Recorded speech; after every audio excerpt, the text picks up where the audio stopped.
గురు చనిపోయాడు రాబిన్.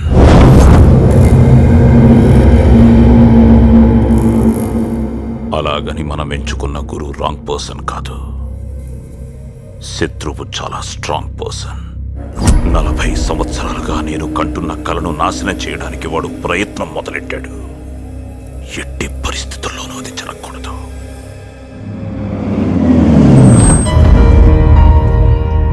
నే పెడితే తింటావా? Good girl. ఇదిగో అమ్మ ముద్ద.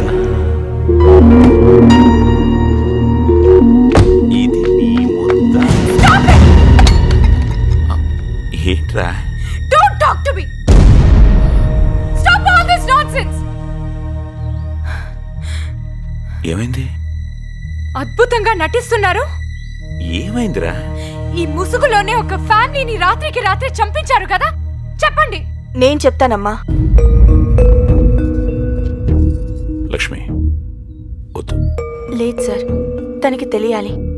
లేకపోతే అందరి దృష్టిలో మీరు చెడ్డవారవుతారు.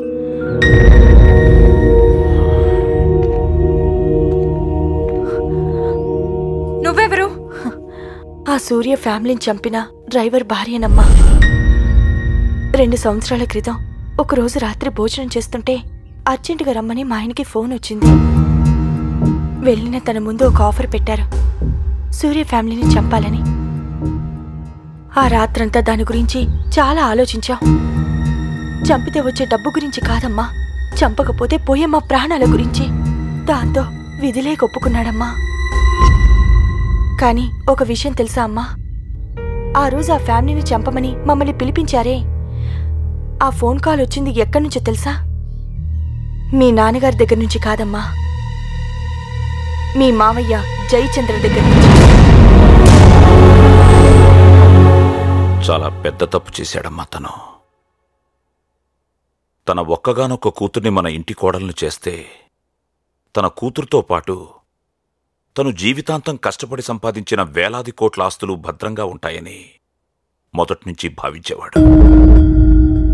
మీ అన్నయ్య వేరే అమ్మాయిని ప్రేమించానని చెప్పడంతో ఈ నిర్ణయం తీసుకున్నాడు. తను చనిపోయే వరకు లక్ష్మి భయంతో నాకీ విషయం చెప్పలేదు. ఆ తర్వాతే నాకు తెలిసింది. అప్పటికే అంతా అయిపోయింది. ఏదేమైనా ఒక ఘోరం జరిగిపోయింది. దాన్ని మనమే సరిదిద్దాలి. అందుకే సూర్యతో నీ పెళ్లి జరిపించి తనకి మనమే ఒక కుటుంబం అవుదాం. డాడీ, సూర్య నన్ను ప్రేమించట్లేదు. ఆ రోజు తన అవసరం కోసం ప్రపోజ్ చేశాడు, కానీ తను నిజంగా నన్ను ప్రేమించట్లేదు. నువ్వు ప్రేమిస్తున్నావు కదరా?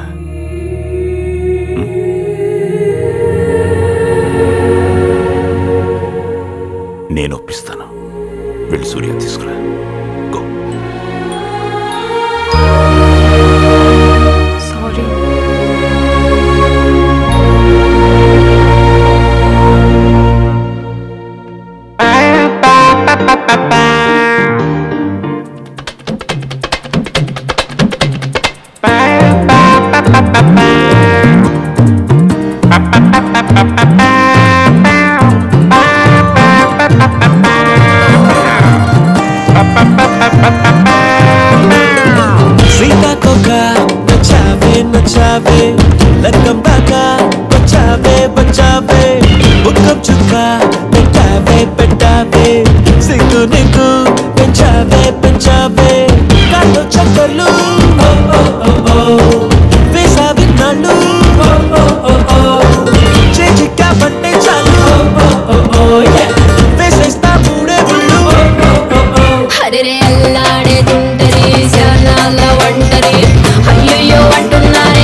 ఎగిరిగంతేసి ఎదరే ఉన్నా ఏంటో మరి ఆగనంది ఎల్లరి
కోక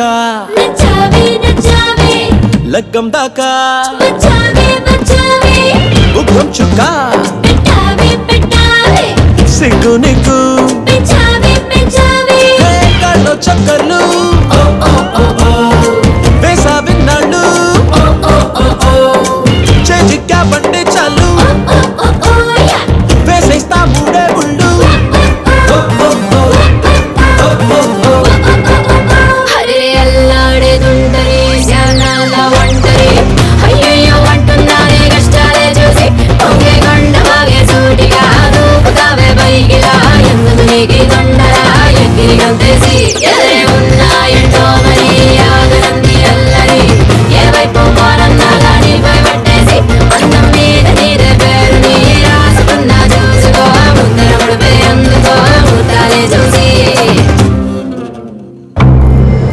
కొన్ని నిజాలు చీకట్లోనే ఉండిపోవాలి, అక్కడే గతించి చరిత్రలో కలిసిపోవాలి. శైలు ప్రస్తుతం ప్రేమ అనే భ్రమలో ఉంది రాబిన్. ఆ భ్రమ తొలగిపోయే లోపు అంతా ముగిసిపోవాలి. సూర్య ఎక్కడున్నాడో తెలుసుకోవాలి అంటే కథ ఎక్కడ మొదలయ్యిందో ఆ మూలాల్లోకి వెళ్ళి వెతకండి, క్లూ దొరుకుతుంది. నా గురించి నిజం తెలిసిన ఏ ఒక్క ప్రాణం మిగలకూడదు. సీఎం గవర్నర్తో సహా శివాజీరావు ఫంక్షన్కి ప్రముఖులు అందరూ అటెండ్ అవుతున్నారు. నాకు కావాల్సింది అదే. ఇంకొన్ని గంటల్లో అంతమంది పెద్దల ముందు వాడు ఎలాంటి వాడో వాడి కూతురు ద్వారా వినబోతున్నాడు. అది సరే, కానీ సెక్యూరిటీ చాలా టైట్గా ఉంటుందిరా. ఏముంది, రెండోసారి కూడా శైలజను అడ్డు పెట్టుకుని వెళ్ళటమే. శైలజ చాలా అమాయకురాలురా. ఇప్పటికే ప్రేమ పేరుతో అమ్మాయిని ఒకసారి మోసం చేశాం. వీడేం తన్ని మోసం చేయలేదు నాన్న. శైలు వీడిని ఎంతగా ప్రేమిస్తుందో వీడు అంతకన్నా ఎక్కువగా శైలుని ప్రేమిస్తున్నాడు. నిజమా? అవునమ్మా, వీడికి ఎంత ప్రేమ లేకపోతే ఆ బొమ్మను అంత భద్రంగా దాచుకుంటాడు. తనను ఫాలో చేసినప్పుడు కానీ తనతో గడిపిన క్షణాల్లో కానీ ఎప్పుడూ శత్రువు కూతురన్న ఫీలింగ్ రాలేదు. నా అనే ఫీలింగ్ తప్ప నీతో కలిసి జీవితాంతం నడవాలని. ప్లాన్లో భాగంగా తనకు ప్రపోజ్ చేసినప్పుడు ఆ మాటలు ఎక్కడి నుంచి రాలేదు, ఇక్కడి నుంచి వచ్చాయి. ప్రేమ వల్ల మన ఇంట్లో ఒక వినాశనం జరిగింది.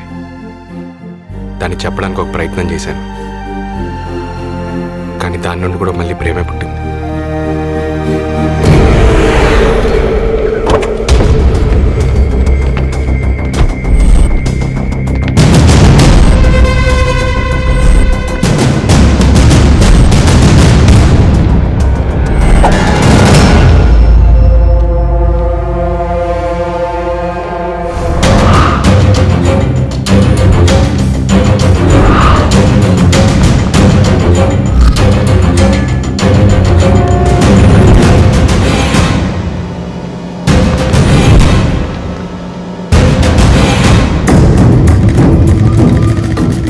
వల్ల మన ఇంట్లో ఒక వినాశనం జరిగింది. దాన్ని చెప్పడానికి ఒక ప్రయత్నం చేశాను, కానీ దాని నుండి కూడా మళ్ళీ ప్రేమే పుట్టింది. సినిమా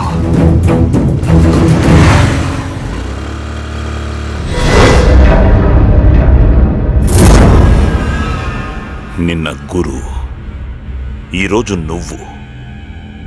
అసలు ఎలా మిస్ అయ్యారు రాబిన్? ఒక్కడిని చంపలేకపోతుంది. ఇంకా ఎంతమందిని చంపుతావు శివాజీ? సూర్యమ్మ, మేనమ్మ.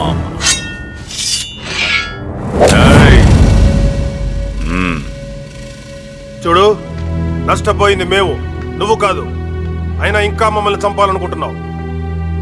తప్పు శివాజీ. ఏ చంపేస్తావా? నిన్నటిదాకా అలాగే అనుకున్నాను. మరి ఇప్పుడు భయం వేస్తుందా? అవును, సూర్య శైలజని ప్రేమిస్తున్నాడని తెలిసిన తర్వాత నిజంగానే భయం వేస్తుంది.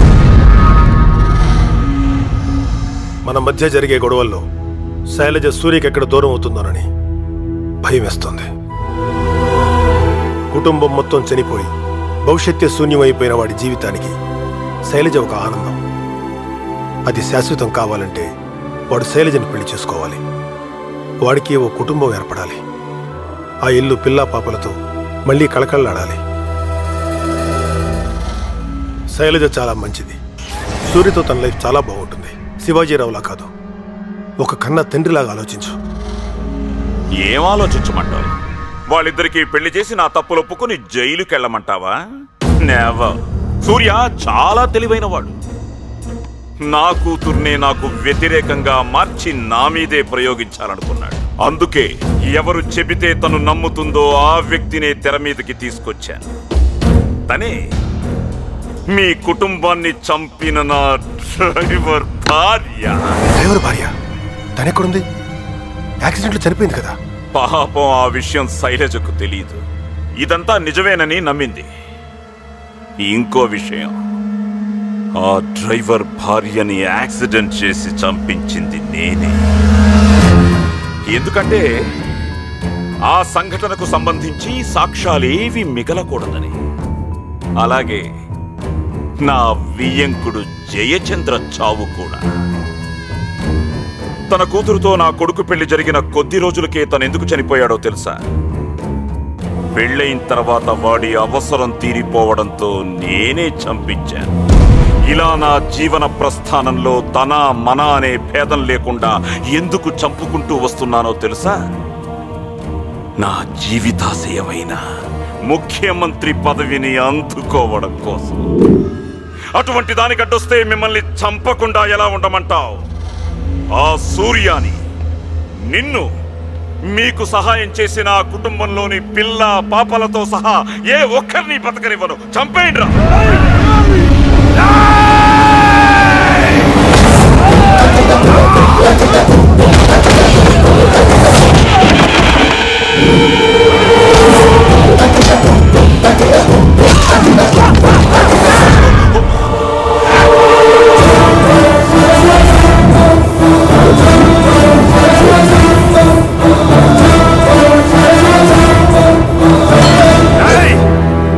నా చేతుల్లో పెరిగిన పిల్లల్ని ఒక్కొక్కరిని నువ్వు చంపుతుంటే చూస్తూ ఎలా ఊరుకుంటాను?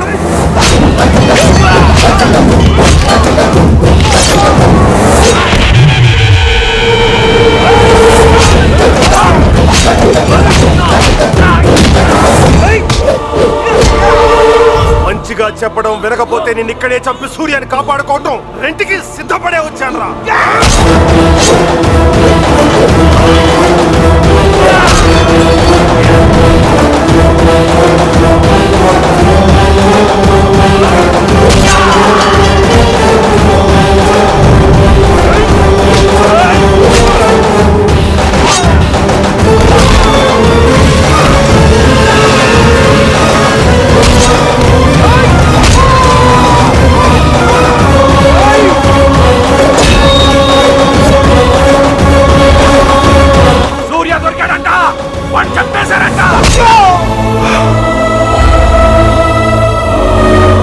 సూర్య ముక్కలు ముక్కలుగా నరికేశారంట.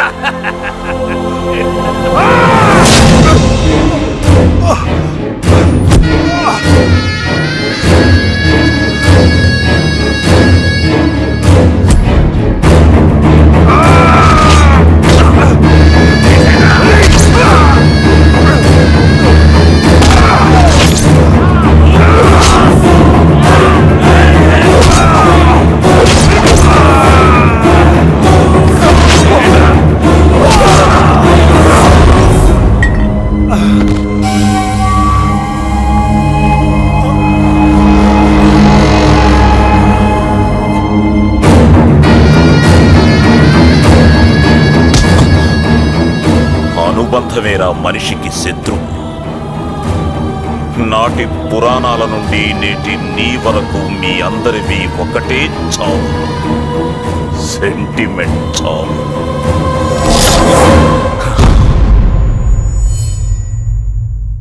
ఈ బాడీని తగిలేస్తే వీడేమైపోయాడో ఎవరికి తెలియకుండా పోతుంది. వద్దు. చీకట్లో ఉన్న శత్రువుని బయటికి రప్పించాలి అంటే వీడిని ఎరగా వాడాలి.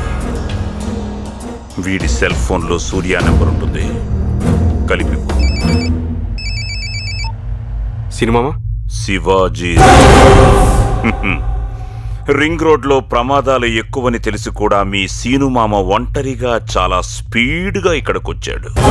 పాపం యాక్సిడెంట్ అయ్యింది. డెడ్ బాడీ రోడ్డు మీద పడుంది, తనివి తీరా చూసుకో. వీడి బాడీని రోడ్డు మీద పడేయండి, వాడొస్తాడు.